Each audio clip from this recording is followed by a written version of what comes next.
कौन जीत रहा है यूपी? सबसे सटीक एग्जिट पोल 7 मार्च शाम 6 बजे से लगातार सिर्फ और सिर्फ यूपी तक पर। रूस यूक्रेन के बीच जारी जंग को देखते हुए हर कोई बस यही सोच रहा है कि आखिर इसका अंत कब होगा।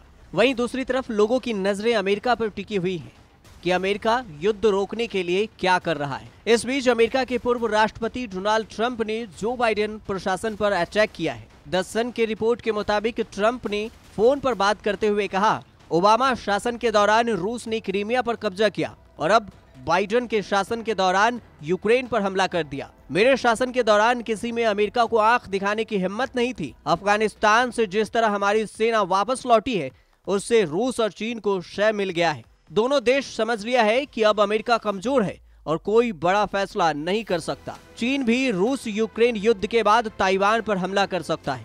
ट्रंप ने बातचीत के दौरान चीन के राष्ट्रपति शी जिनपिंग को लेकर भी नया खुलासा किया। उन्होंने कहा कि चीन के राष्ट्रपति से मैंने कहा कि आप ज्यादा मत उड़ो, वरना जल्द ताइवान एक नया देश बन जाएगा। ट्रंप ने कहा कि जिनपिंग इसके बाद शांत हो गए थे। अमेरिका के पूर्व राष्ट्रपति डोनाल्ड ट्रंप का एक वीडियो भी वायरल है, जिसमें ट्रंप अपने दोस्त जॉन डेली से फोन पर बात करते हुए कह रहे हैं कि मेरे शासन के दौरान भी पुतिन हमले की तैयारी में था, लेकिन मैंने उन्हें रूस की राजधानी पर बमबारी की धमकी दी थी, जिसके बाद वे रुक गए थे।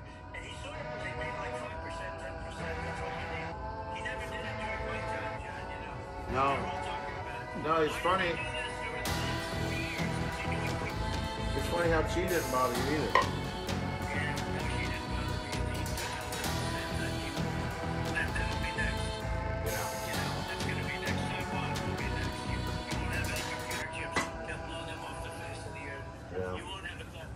उधर यूक्रेन पर रूसी सेना का हमला लगातार जारी है।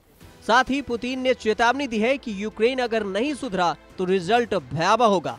रूस ने यूक्रेन के सभी सैन्य अड्डे को खत्म कर दिया है। हालांकि पुतिन के जवाब में यूक्रेन के राष्ट्रपति वोलोदिमीर ज़ेलेंस्की ने कहा कि हम आजादी के लिए लड़ेंगे और किसी के सामने नहीं झुकेंगे। ज़ेलेंस्की ने अमेरिका से फाइटर जेट देने की गुजारिश की थी। इसके बाद जवाब में अमेरिका ने पोलैंड से उसके F-16 लड़ाकू विमान यूक्रेन भेजने को कहा है। इधर यूक्रेन ने रूस के एक हेलीकॉप्टर को रॉकेट अटैक में मार गिराया है। अमेरिकी रक्षा मंत्रालय पेंटागन ने दावा किया है कि रूस के करीब 1.5 लाख सैनिक कीव को घेरे हुए हैं और रूस कभी भी शहर पर अटैक कर सकता है। आपको बता दें कि 24 फरवरी के बाद रूस लगातार यूक्रेन पर भारी बमबारी कर रहा है। हालांकि इस युद्ध को लेकर अमेरिका और नेटो के अधिकारियों ने आशंका जताई है कि पुतिन यूक्रेन पर तब तक मिसाइलें बरसाता रहेगा जब तक यूक्रेन के सभी शहर खुद आत्मसमर्पण नहीं कर देते।